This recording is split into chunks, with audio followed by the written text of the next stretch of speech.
بسم اللہ الرحمن الرحیم۔ دیکھتی آنکھوں سنتے کانوں، آپ کو محمد عمران کا السلام علیکم۔ ایک دعا ہے جو اکثر ہم اپنی دعا میں شامل نہیں کرتے، جبکہ اس دعا کو ضرور شامل کرنا چاہیے۔ رب زدنی علما، اے میرے رب میرے علم میں اضافہ فرما، کیونکہ علم ایک ایسی دولت ہے جو جتنی بھی خرچ کریں گے بڑھتی ہی رہے گی۔ تو اب ہمیشہ اپنی دعاؤں میں علم ضرور مانگیں، کیونکہ آنے والے دور کا ہمیشہ علم کی ضرورت بہت صحیح ہے اور ہمیشہ رہے گی۔ آج جس ٹاپک پہ میں بات کرنا چاہوں گا وہ ایک ٹاپک بڑا زبردست ٹاپک ہے کہ اللہ تعالیٰ کس کے وسیلے سے کس کو کیا عطا کرتے، کسی کو زندگی دے دے، کسی کو دولت دے دے، کسی کو عزت دے دے۔ حافظ الاسد کا دور تھا دمشق میں، تو ایک شخص وہاں بہت بڑا تاجر تھا، بہت بڑا بزنس مین تھا، اس کا بزنس بہت وسعت تھا، پیسے کی ریل پیل تھی، عزت تھی، دولت تھی، تمام چیزیں اس کو میسر تھی، زندگی اس کی بہت اچھی گزر رہی تھی۔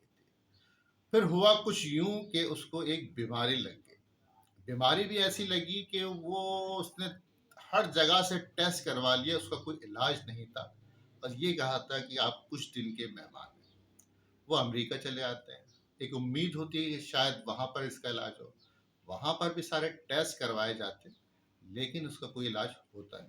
وہ اپنے ملک میں واپس آ جاتے ہیں۔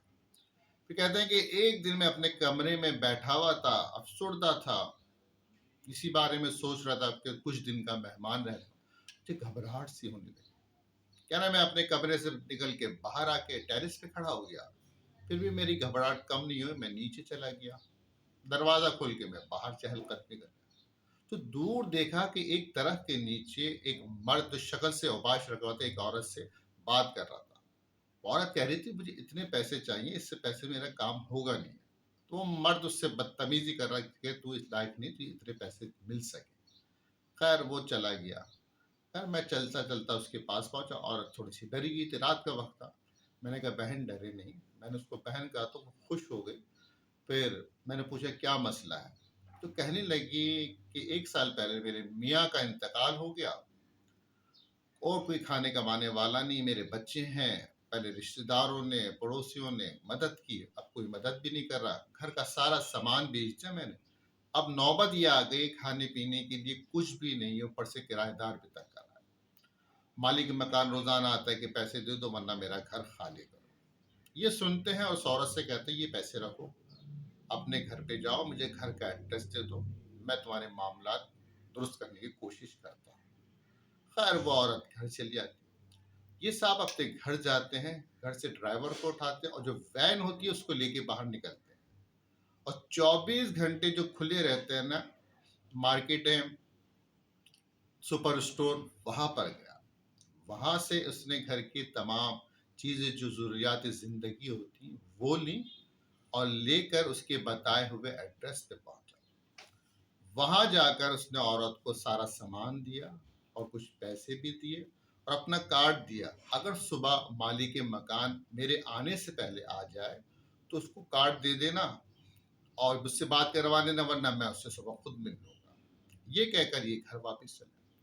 اب کہتے ہیں کہ میں گھر واپس گیا تو نہ میں نے سونے کی گولی کھائی، نہ کوئی میڈیسن کھائی، میں اپنے آپ کو بڑا ہلکا سا محسوس کر رہا، میں جا کے لیٹ گیا اور ایسی پرسکون نیند سویا کہ صبح ہی اٹھا۔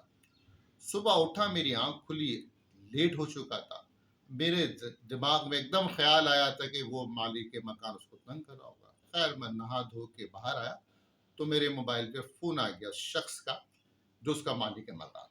میں نے اس کو آفس میں بلایا تو اس کے کرایہ دار کے جو مسائل تھے وہ پیمنٹ کر آ کے مسئلہ حل کر دیا۔ اب مجھے پتا تو تھا میری زندگی کتنے دن کی ہے، تو میں نے ایک وصیت لکھی کہ ہر 7 تاریخ کو اس عورت کو اتنے پیسے دے دیے جائیں، اس کا سامان دیا جائے اور اس کی جو بھی ضروریات زندگی ہے وہ اس کو دیتے رہنا۔ خیر یہ لفافہ رکھ کے اس نے تجور میں رکھ دیا۔ 1 مہینہ گزرا، 2 مہینے گزرے، وہ صاحب کی صحت ماشاءاللہ سے اچھی ہوتی رہی اور صحت مند ہو گئے، ان کو جو بیماری تھی وہ تقریباً ختم ہی ہو گئے۔ 1 سال، 2 سال، 5 سال، 10 سال، 20 سال وہ زندہ رہے۔ پھر ایک رات کو کیا ہوا، وہ تہجد کی نماز کے لیے اٹھے تو سجدے میں ہی ان کی جان چلی گئی۔ خیر گھر والے روئے بھی، لیکن شکر بھی کیا کہ اللہ تعالیٰ نے کتنی اچھی موت عطا کی، اور ان کو تو بیماری تھی، مر تو پہلے گئے تھے لیکن کسی کے وسیلے سے ان کو زندگی دے دی۔ اسی باتوں میں وہ باتیں کرنے لگے، ان کی تدفین کی گئی، لوگ آتے رہے جاتے رہے، اس میں ایک ہفتہ گزر گیا۔ جب ان کی تجوری کھولی گئی وصیت کے لیے تو اس پہ اور کاغذات کے ساتھ ایک لفافہ لکھا جو تقریباً 20 سال پہلے۔ اب آپ دیکھیں کہ ایک آدمی نے 20 سال پہلے وصیت لکھی تو اس کو پتا تھا مر جاؤں گا، لیکن اللہ تعالیٰ نے اس عورت کی اور اس کے بچوں کے طفیل اس کو صحت دی تھی، اور وہ شخص 20 سال تک زندہ رہا۔ اب کیا ہوتا ہے، یہ بچہ کا جو بڑا بیٹا ہے لفافہ کھولتا ہے، لفافہ کھولنے کے بعد جو پڑھتا ہے اس میں ایڈریس لکھا ہوا ہوتا ہے کہ یہ ایڈریس ہے، یہ عورت ہے، اس کے بچے ہیں، اس کو ہر ماہ 7 تاریخ کو اتنی معقول رقم مل جائے کہ اس کا گزر بسر ہو سکے۔ بچہ فوراً جاتا ہے کیونکہ ایک ہفتہ لیٹ ہو چکے تھے، گھر جاتا ہے، ایڈریس پہ پہنچتا ہے، وہ عورت آتی ہے تو اس کو بتاتا ہے کہ جی یہ والد صاحب نے آپ کے لیے پیسے بھیجے۔ وہ عورت کہتی ہے آپ کے والد صاحب بڑے ہی اچھے آدمی ہیں، انہوں نے میرا بہنوں کی طرح خیال رکھا۔ اب ہوا یوں کہ پچھلے 1 مہینے پہلے میری بیٹی کی جاب لگ گئی ہے، اللہ تعالیٰ نے اس کو اپنے پیروں پہ کھڑا کر دیا، اور 7 تاریخ کو اس کی پہلی تنخواہ آئی ہے، تو ان سے کہنا اب مجھے کسی پیسے کی ضرورت نہیں، اللہ تعالیٰ آپ کو خوش رکھے اور آپ کے لیے آسانی پیدا کرے۔ اب آپ دیکھیں خوددار عورت تھی، اس کو جب تک ضرورت تھی وہ لیتی رہی، جب اس کا بیٹا جوان ہو گیا، اپنے پیروں پہ کھڑا ہو گیا، تو اس نے شکریہ کے ساتھ وہ رقم واپس کر دی۔ اب ان کا بیٹا یہی سوچتا رہا کہ 7 تاریخ 7 تاریخ، تو کہنے کا مقصد یہ کہانی کا لب لباب یہ ہے کہ اللہ تعالیٰ کس کے وسیلے سے کس کو زندگی دے دے۔ وہ بیمار آدمی تھے لیکن انہوں نے نیک کام کیا تو اس عورت کی جب تک وہ بچہ اپنے پیروں پہ کھڑا نہیں، ان کی کفالت ان کے ذریعے لگا دی، اور یہ 20 سال تک زندہ بھی رہے بغیر کسی بیماری کے۔ تو ہمیں یہ سوچنا چاہیے اگر ہم کما رہے ہیں، ہم کام کر رہے ہیں، تو اس میں ہماری عقل و شعور کا کوئی اثر نہیں، اس میں کچھ لوگ ایسے شامل ہیں، کچھ لوگوں کی ایسی دعائیں ہیں کہ اللہ تعالیٰ ان کے وسیلے سے ہمیں رزق عطا کرتا ہے۔ ویڈیو پسند آئے تو کمنٹ ضرور کیجیے گا۔